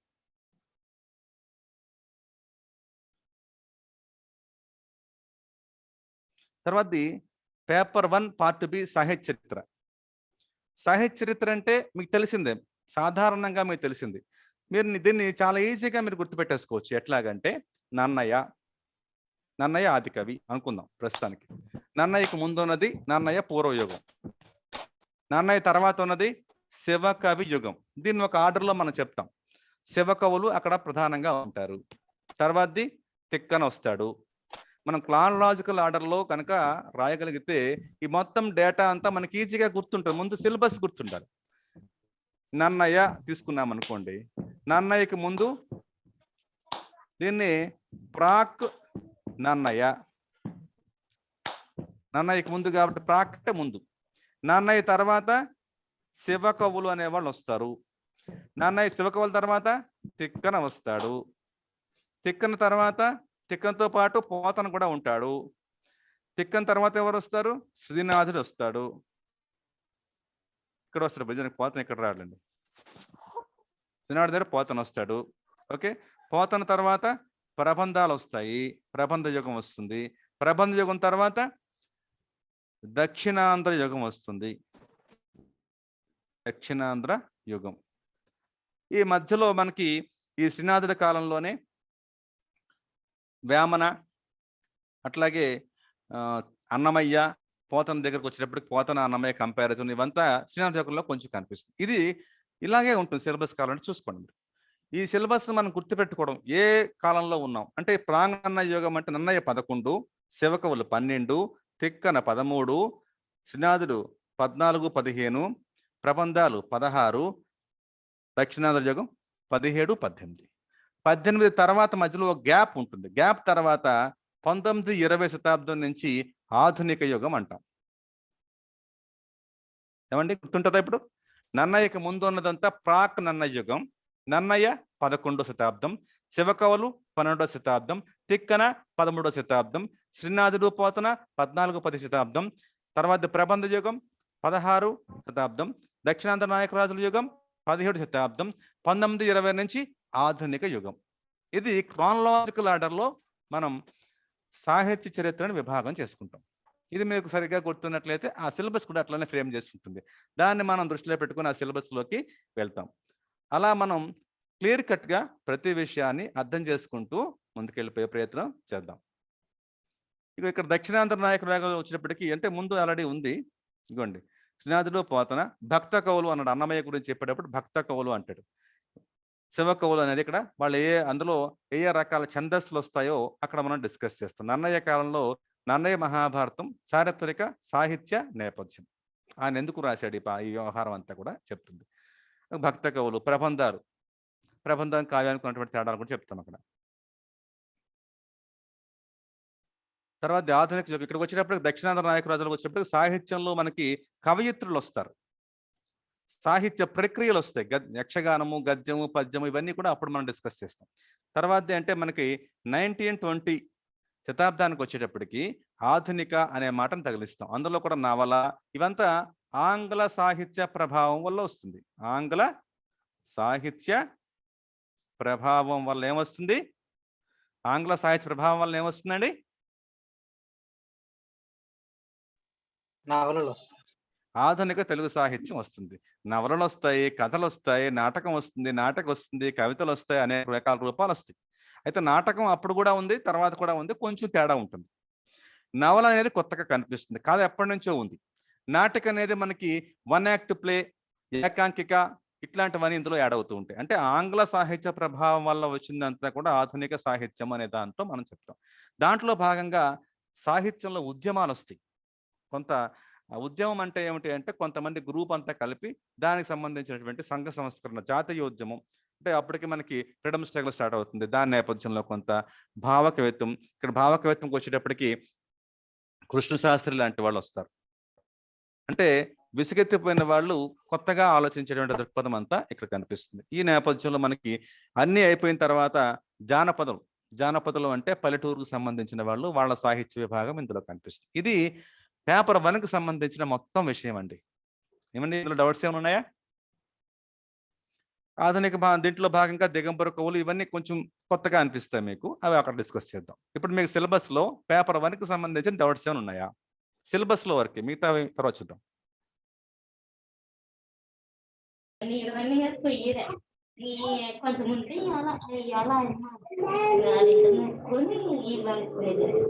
చంద్రశేఖర్ మీరు డౌట్ అడగండి, లేదా అన్మ్యూట్ చేసుకోండి.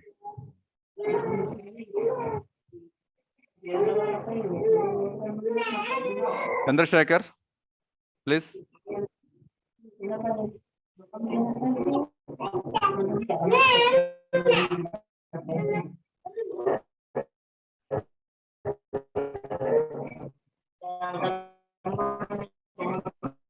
చంద్రశేఖర్ ఓకే, ఇప్పుడు పేపర్ 2కి వెళ్దామండి.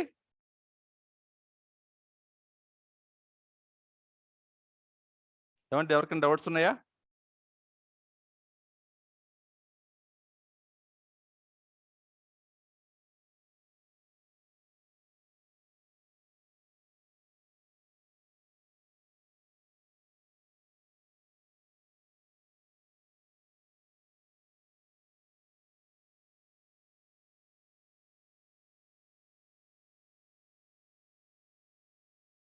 నైన్త్ది ఎక్స్ప్లెయిన్ చేయమని అడిగారు. దక్షిణాంధ్ర నాయక రాజులు అంటే మనకి ఇది కొంచెం హిస్టరీతో లింక్ అవుతుంది. శ్రీకృష్ణదేవరాయల కాలానికి 1565లో మనకి రాక్షస తంగడి, దీన్ని తల్లికోట యుద్ధం అంటాం. ఆ తల్లికోట యుద్ధంలో విజయనగర సామ్రాజ్యం పతనం అయిపోయిన తర్వాత కవులు, కళాకారులు, అలా చాలా మంది విద్వాంసులందరూ కూడా దక్షిణ ప్రాంతం ఉన్నటువంటి తమిళనాడు ప్రాంతానికి వెళ్ళిపోతారు. అక్కడ రఘునాథ నాయకులు, ఆ తర్వాత ఆయన కొడుకు విజయరాఘవ నాయకులు, వీళ్ళందరూ కూడా తెలుగు సాహిత్యాన్ని పోషిస్తారు తమిళ అయినప్పటికీ కూడా. అక్కడ నుంచి మనకి దక్షిణ నాయక రాజుల పాలనలోకి తెలుగు కవిత్వం వెళ్ళిపోతుంది. ఓకేనమ్మా? అందులో మనకి యక్షగానాలు అనేవి ప్రధానంగా కనిపిస్తాయి. అవి అక్కడ మనం నేర్చుకుంటాం. Okay, clear?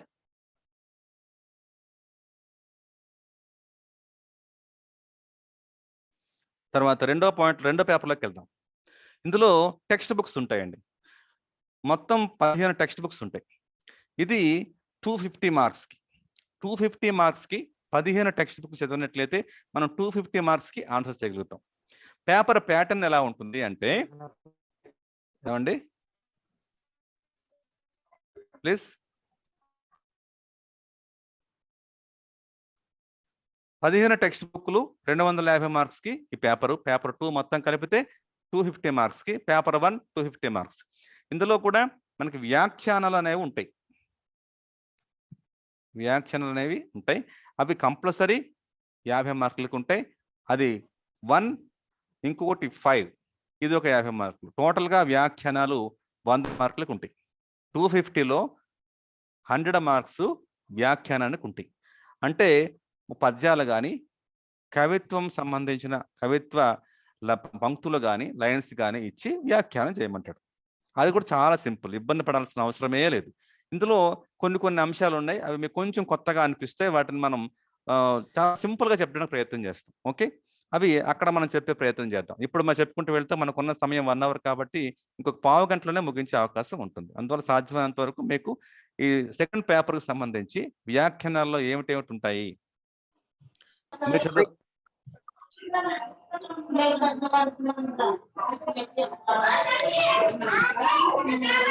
చంద్రశేఖర్ సార్ మీరు అన్మ్యూట్ చేయండి, లేకపోతే పక్క నుంచి డిస్టర్బెన్స్ వస్తుంది. సివిరామ్ అడగండి. మీరు అన్మ్యూట్ ఆప్షన్లో ఉన్నారు, అడుగుతారా? పేపర్ 2లో వ్యాఖ్యానాలు ఉంటాయి. ఇది చాలా భయపడిపోయినటువంటి సబ్జెక్టుగా ఎక్కువ మంది ఫీల్ అవుతారు. మీరు అట్లా ఏం ఫీల్ అవ్వద్దు, చాలా సింపుల్ అనమాట. ఇప్పుడు ఉప్పు కప్పురం పద్యం తీసుకున్నాం అనుకోండి. ఉప్పు కప్పురం పద్యాన్ని వ్యాఖ్యానం చేయమంటే ఏం చేస్తారు మీరు? తెలుసు కదా మీ అందరికీ. ఉప్పు కప్పురం పద్యాన్ని సామాజిక వ్యాఖ్య చేయండి అన్నాం. సామాజిక వ్యాఖ్య అంటే ఏమిటి? దీన్ని సమాజానికి ఎలా అన్వయించాలి అని చెప్పడమే సామాజిక వ్యాఖ్య. ఇందులో ఏముంటుంది? పరిచయం ఉంటుంది. ఏమిటంటే టాపిక్స్ ఏముంటాయి ఇందులో? Sub topics. పరిచయం అనేటువంటిది ఉంటుంది. పరిచయం అంటే ఎవరి పరిచయం? మిమ్మల్ని పరిచయం చేసుకోవడం కోసం కాదు. అందులో కవి పరిచయం. ఎవరు రాశారు ఈ పద్యం? ఎవరు రాశారండి? ఉప్పు కప్పురం పద్యం ఎవరు రాశారు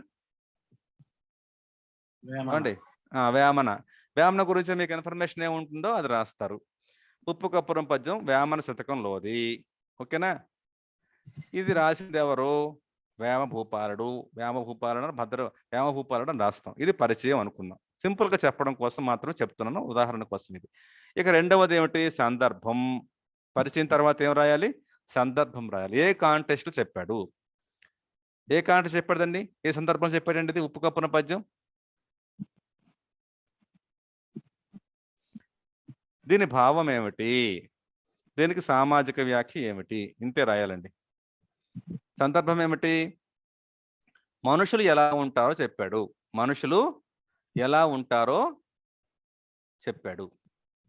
భావం ఏమిటి? ఉప్పు కర్పూరం, పురుషుడు పుణ్యపురుషుడు. ఉప్పు పుణ్యపురుషుడు, కర్పూరమా పుణ్యపురుషుడు? ఎవరు పుణ్యపురుషుడు? కర్పూరం పుణ్యపురుషుడు, ఉప్పు పురుషుడు. వీడికున్న గొప్పతనం వీడుకుంటుంది, వాడుకున్న గొప్పతనం వాడుకుంటుంది. పుణ్యపురుషుడు ఏం చేస్తాడో చెప్పేది సామాజిక వ్యాఖ్య. పుణ్యపురుషుడు ఏం చేస్తాడు? తను సంపాదించుకున్న డబ్బుని ఎక్కువ మందికి ఉపయోగపడేలా చేస్తాడు. పురుషుడు ఏం చేస్తాడు? తను సంపాదించిన డబ్బు తాను తినడానికి ప్రయత్నం చేస్తాడు. అదే సామాజిక వ్యాఖ్య. సింపుల్ గా మీకు అర్థం అవడం కోసం. సో ఇది రాయటానికి 10 మార్కులు అండి మీకు. ఇలాంటి రాయగలరా? అది అర్థం కాకపోవడం వల్ల చాలా మంది ఇబ్బంది పడుతూ ఉంటారు. సో మీకు అలాంటి ఇబ్బంది అయితే రానివ్వవు. రైట్? ఇప్పుడు మీకు అర్థమైందా సామాజిక వ్యాఖ్య ఏమిటి చేయాలో? సింపుల్ గా పరిచయం ఏముంటాయండి ఇందులో? చెప్పండి ఒకసారి. సందర్భం, భావం, సందర్భం, భావం, ఆ, వ్యాఖ్య. సమాజానికి ఈ వ్యాఖ్య అంటే ఏమిటి? వ్యాఖ్య అంటే ఏమిటి? విశేషంగా చెప్పడం. విశేషంగా చెప్పడాన్ని ఏమంటాం? వ్యాఖ్య. దీన్నే మన మాటలు చెప్పాలి అంటే నీకేం అర్థమైందో చెప్పేది. నీకేం అర్థమైందో చెప్పేది.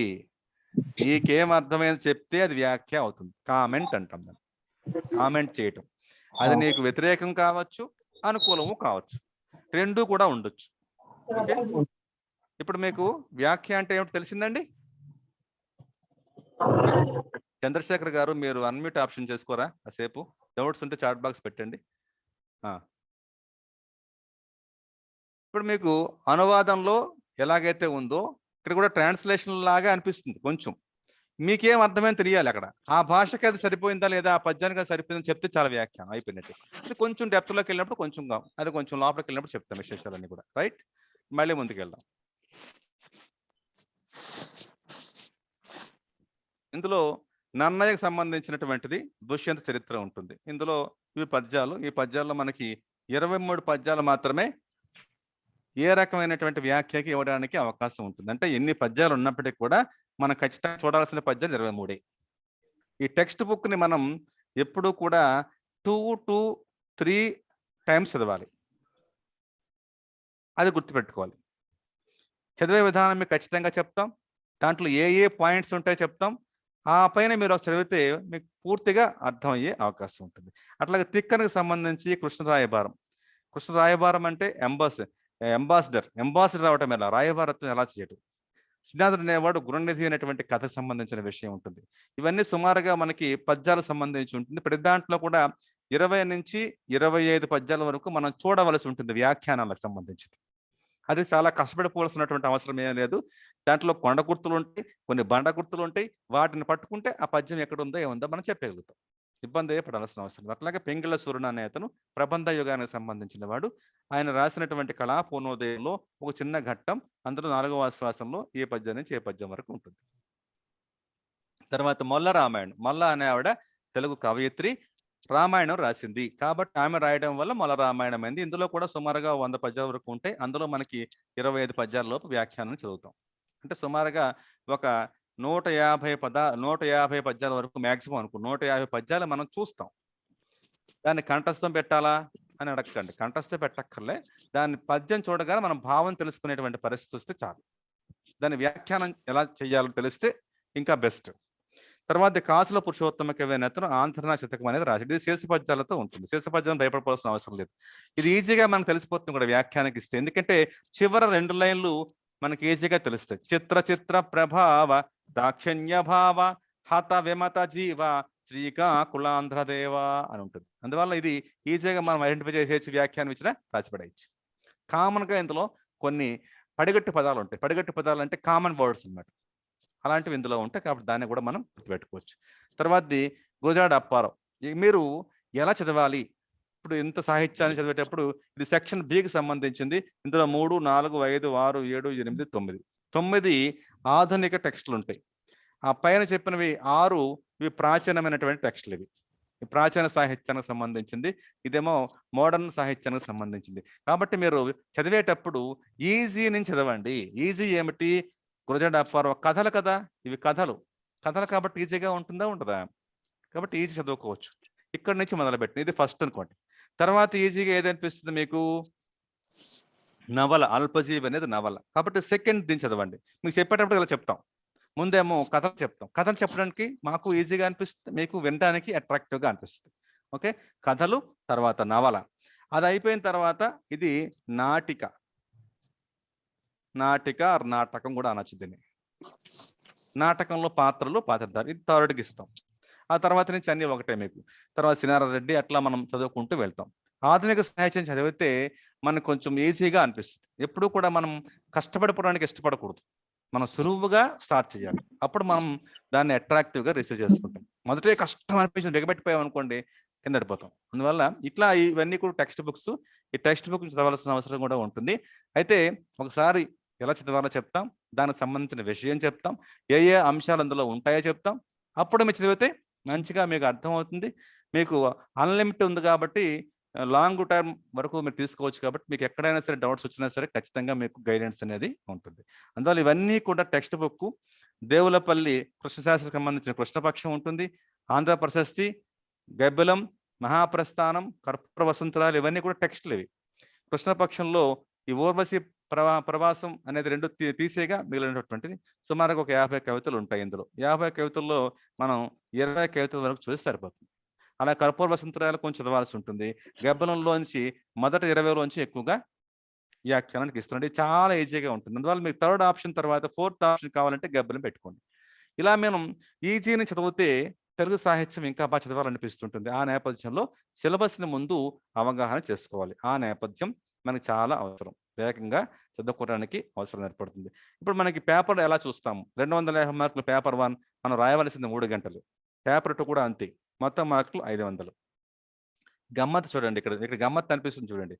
సెలెక్ట్ అయినటువంటి వాళ్ళకి ఓపెన్లో మనకు సుమారుగా మార్కుల శాతం చూస్తే 45 నుంచి 55% మాత్రమే ఉంటుంది. అంటే 225 నుంచి 275, 300 ప్లస్ వస్తే మనకి మార్కులు వచ్చేసినట్టు, మనం సర్వీస్లోకి వెళ్ళిపోయినట్టు.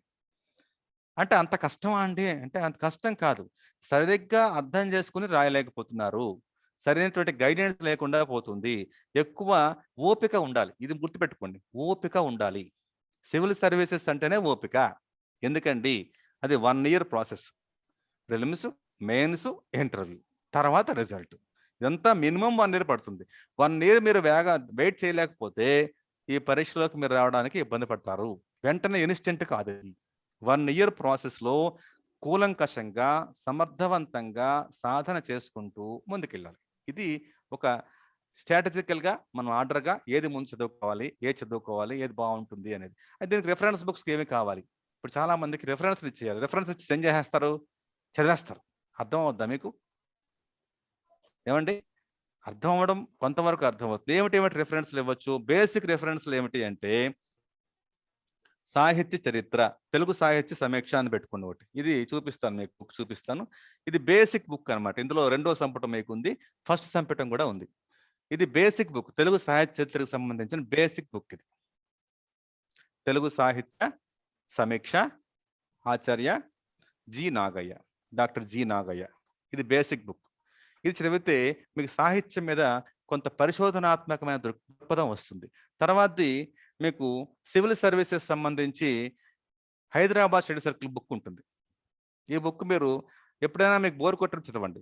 ఇది ఎగ్జామినేషన్ పాయింట్ ఆఫ్ వ్యూలో ఒక 40 to 50% లోపు మిమ్మల్ని తీసుకెళ్లే అవకాశం ఉంటుంది. అంటే బేసిక్స్ ఇది కూడా. ఈ బేసిక్ బుక్ మీకు కూడా కొంత సహకరిస్తుంది. అట్లాగే భాషాశాస్త్రం సంబంధించి చూసినట్లయితే మనకి భద్రరాజు కృష్ణమూర్తి గారు భాషాశాస్త్రం చదవాలి. అది చాలా డెప్త్లో కనిపిస్తుంది. భద్రరాజు కృష్ణమూర్తి గారు తెలుగు భాష చరిత్ర. ఈ 4 పుస్తకాలను చదవండి. తర్వాత మిగతా ఉంటాయి. అవి ముందు ఇవి చదివినట్లయితే మీకు ఒక అవగాహన ఏర్పడుతుంది. ఈ నేపథ్యంలో ఒక్కొక్క పాయింట్ని కొంచెంగా, ఎందుకంటే అన్నప్రాసన రోజే ఆవకాయనం తినేయకూడదు. అంతేమిటి, ఇప్పుడే వాడికి అన్నం పెట్టాలి. అన్నం పెట్టేటప్పుడు ఏ అన్నం పెట్టాలి? తీయగా అన్నం పెట్టాలి. అంతేగాని ఇంత అన్నం పెట్టిస్తాను, ఆ పైగా ఆవకాయ ఎర్రగా ఉందని పెట్టామనుకోండి, ఏమవుతాడు పిల్లడు? పెదాలంతా మండిపోయి జీవితంలో ఇంకెప్పుడు అన్నం తినడు. అందుకని మీకు రెఫరెన్స్ బుక్ నేను ఎక్కువ చెప్పను. 4 పుస్తకాలే ఇచ్చాను. వాటిని మీకు అవకాశం ఉంటే కొనండి. అవకాశం లేకపోతే ముందు క్లాసెస్ వినండి. విన్న తర్వాత మీకు ఇంకా ఏమైనా డౌట్స్ ఉంటే వాటిని ఖచ్చితంగా మీకు క్లారిఫై చేస్తాం. ఇబ్బంది పడవలసిన అవసరం లేదు. మీకు చాలా సులువుగా అరటిపండు ఒలిచి పెట్టినట్టు మీకు పెడతాం. అలాగని స్పూన్ ఫీడింగ్ కాదు, గుర్తుపెట్టుకోండి. స్పూన్ ఫీడింగ్ మేము ఇవ్వం, కానీ అరటిపండు తొక్క తీస్తాం, అంతవరకు మాత్రం ఇస్తాం. రైట్? ఇంకేమైనా డౌట్స్ ఉన్నాయా?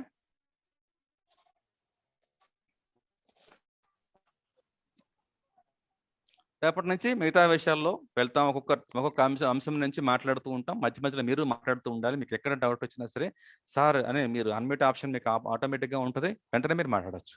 నాయిస్ లేకుండా ఉండేందుకు సహకరించండి. మిగతా వాళ్ళకి డిస్టర్బెన్స్ లేకుండా ఉండేందుకు సహకరిస్తే చాలు. రైట్? ఇంకేమైనా డౌట్స్ ఉన్నాయండి? అడగవచ్చు. శేఖర్ సార్, మీరు టైప్స్ ఆఫ్ క్వశ్చన్స్ చెప్పినప్పుడు పరిశీలనాత్మకంగా మరియు పరిశోధనాత్మకంగా క్వశ్చన్ ఇస్తే ఎలా అన్నారు? అది కొంచెం డిఫరెన్స్ అర్థం కాలేదు సార్. పరిశీలన అంటే అబ్జర్వేషన్ తెలుసు కదా. పరిశోధన అంటే రీసెర్చ్.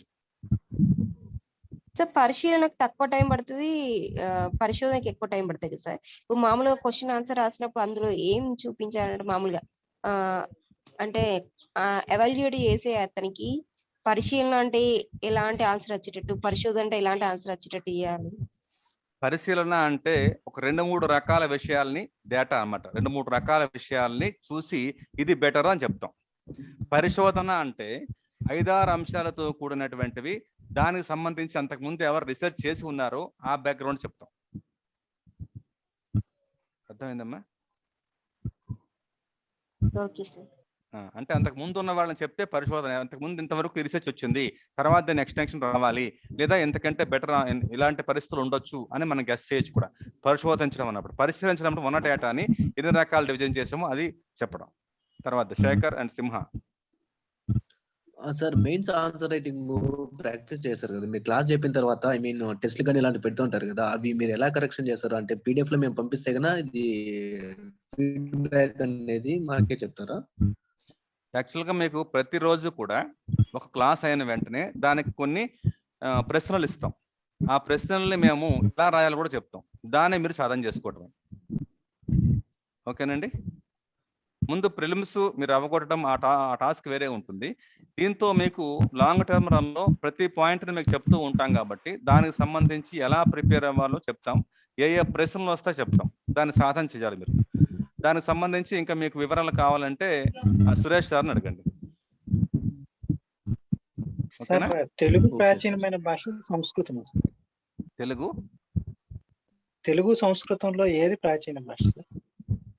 సంస్కృతమే. సంస్కృతమే ముందు పుట్టింది. టిబెట్ నుండి వచ్చింది అన్నారు కదా సార్, దీనికి ఆధారాలు ఉన్నాయా సార్? దానికి మీకు ఆధారాలు కావాలంటే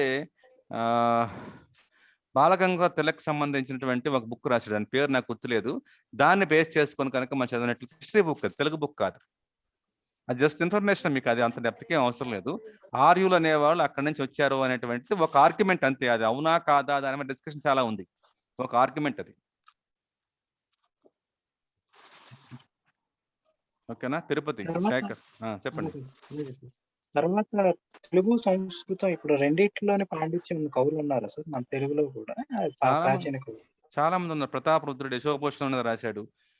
అట్లాగే వాక్యం రసాత్మకం అని విశ్వనాథుడు చెప్పాడు. ఇట్లా చాలా మంది తెలుగు సంస్కృత పండితులు ఉన్నారండి.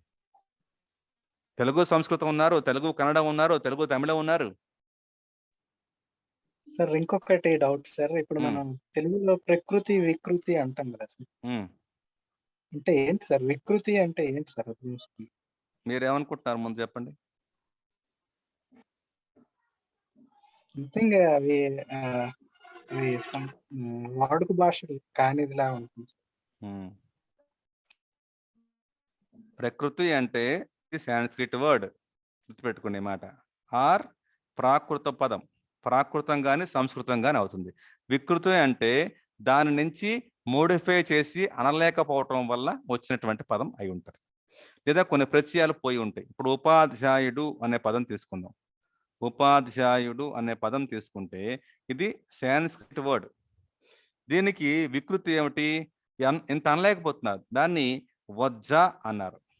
ఇది వికృతి. దీనికి ఏం సంబంధం లేదు.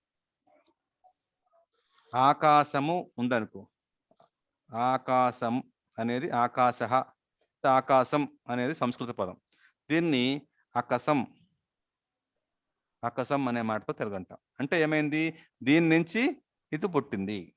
ప్రకృతి అంటే సంస్కృతంలో ఉన్న పదం, వికృతి అంటే తెలుగులోకి వచ్చిన పదం. తెలుగులోకి వచ్చినప్పుడు ఆ పదంలో కొన్ని అక్షరాలు పోతాయి, కొన్ని ప్రొనౌన్సియేషన్ పోతాయి, కొన్ని కొత్తవి యాడ్ అవుతాయి, ఇలా అనేక రకాలుగా ఉంటాయి. ఓకేనా? సార్ తర్వాత ఇప్పుడు మీరు సాంస్క్రిట్ ప్రాకృతం అన్నారు కదా సార్, ఇప్పుడు ఇంగ్లీష్ కూడా వస్తుందండి. ఇప్పుడు ఇంగ్లీష్ కూడా వస్తుంది, కానీ ఇంగ్లీష్ తో మనం ఇంకా వ్యాకరణం రెడీ చేయలే. బస్సు ఉందనుకోండి, బస్సు అంటున్నాం, ఇది యాక్చువల్ పదం. బస్ అనేది ఇంగ్లీష్. ఇప్పుడు బస్సు అంటున్నాం, ఇదేమవ్వాలి? ఇది బస్సు అనేది ప్రకృతి అయితే బస్సు అనేది వికృతి అవ్వాలి. కానీ ఇంకా మనం ఇంగ్లీష్ కి అప్డేట్ చేయలేదు లాంగ్వేజ్ ని. సార్ ఇప్పుడు ఈ సాంస్క్రిట్ ప్రాకృతం అనేది రెండు డిఫరెంట్ లాంగ్వేజెస్. ఏమండి? ఈ 2 డిఫరెంట్ లాంగ్వేజెస్ కదా సార్? ఏది? సాంస్క్రిట్, ప్రాకృతం. అది డిఫరెంట్ లాంగ్వేజెస్. దీనికి 2 రకాల అభిప్రాయాలు ఉన్నాయి. అసలు సాంస్క్రిట్ అనే పదానికి సంస్కృతం కదా అంటాము. సంస్కృతం అంటే అర్థం ఏమిటి? సంస్కరించబడిన. ఏమిటి సంస్కరించాడు? 7 రకాల ప్రాకృత భాషల్ని సంస్కరించి సంస్కృతి చేశారట. మాగధి, అర్ధమాగధి, పైశాచి ఇట్లా ఉన్నాయి భాషలు. అవన్నీ కూడా ఇప్పుడు చూడండి, మనకి హిందీ భాష ఉందనుకోండి. హిందీ భాషకి లిపి ఏది? దేవనాగరి. దేవనాగరి లిపి దేంది? సంస్కృతాన్ని. సంస్కృతం దేవనాగరి లిపిని హిందీ తీసుకుంది. అట్లా అంటే సంస్కృతం ఇది ప్రత్యేకమైన భాషగా తయారు చేశారని కొంతమంది అంటారు. ఇదే మూల భాష అని కొంతమంది అంటారు. దీంట్లో వివాదం పక్కన పెడితే సంస్కృతం అనేది ఒక భాష. అది ప్రాచీనమైనటువంటి గ్రీకు, లాటిన్ తో సమానమైన భాష. రైట్. ఇంకా సార్ లాస్ట్ చెప్పండి.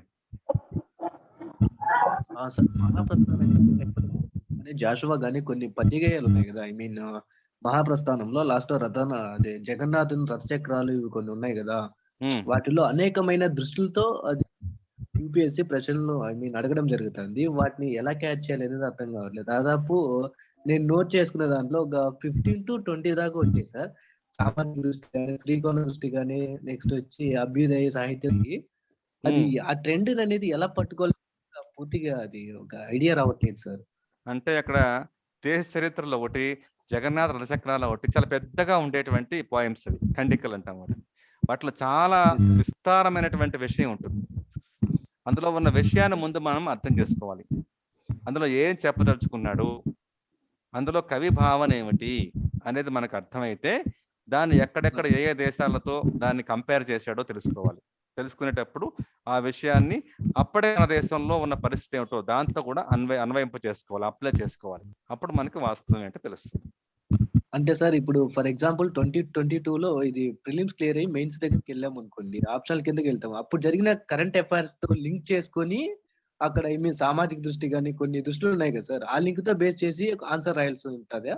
అవును, చేయాలి కదా. ఇప్పుడు మీకు అసలు మహాప్రస్థానం ఎందుకు పెట్టాడు అది మనకు ఒక్కొక్క టాపిక్ ని చెప్పేటప్పుడు అసలు ఎందుకు పెట్టాడు సిలబస్ లో అక్కడి నుంచే మొదలు పెడతాం మనం. Okay sir. అప్పుడు మీకు క్లారిటీ పెరుగుతుంది. దాది సామాజిక వ్యాఖ్యకి ఉపయోగపడుతుంది, ఆ గ్రంథానికి సంబంధించిన ప్రశ్న జవాబుకి ఉపయోగపడుతుంది. ప్రతిదీ కూడా మూలంలోకి వెళ్ళి మాత్రమే మీ క్లాస్ చెప్తాము, పైన చెప్పాం. గుర్తుపెట్టుకోండి ఈ మాట. మీరు ఎవరైతే జాయిన్ అవ్వాలనుకుంటున్నారో వాళ్ళు జాయిన్ అవ్వండి. ఇన్ డెప్త్ లో ఉన్న విషయాన్ని సాధ్యమైనంత వరకు మరీ వేగం చెప్పాం, అలాగే మరీ డెడ్ స్లో చేయం, కొంచెం ఆ సమవేగంతో వెళ్తాం. ఇప్పుడు మీకు అర్థమైందా ఈ క్లాస్? సార్ అర్థమైంది. బట్ ఆఫ్టర్ జాయిన్ అయిన తర్వాత పర్సనల్ గా ఇంటరాక్ట్ అవ్వాలనుకోండి, సో మిమ్మల్ని అప్రోచ్ అవ్వాలా లేకపోతే సురేష్ సార్ ఏమున్నా సార్? పర్సనల్ అప్రోచ్ అనేది మీరు గ్రూప్ పెడతాం, మీ గ్రూప్ ఆల్రెడీ గ్రూప్ లో జాయిన్ అవుతారు. దాంట్లో మీరు పెట్టినట్టయితే అందరికి మిగతా డౌట్స్ ఉంటే ఆ డౌట్స్ తో పాటు వాళ్ళకి కూడా వాయిస్ తో ఇవ్వడమా, లేదా రిటర్న్ గా ఇవ్వడమా, పర్సనల్ గా ఇవ్వడమా. చిన్న డౌట్ అనుకోండి పర్సనల్ గా ఇస్తాం, కామన్ డౌట్ అనుకోండి గ్రూప్ లోనే మీకు ఇన్ఫర్మేషన్ ఇచ్చే అవకాశం ఉంటుంది. ఓకేనా? Okay sir, thank you. Right, శుభం. ఉండొచ్చునా? ఎవరికైనా డౌట్స్ ఉన్నాయా? శుభం భయ్యా, శుభరాత్రి.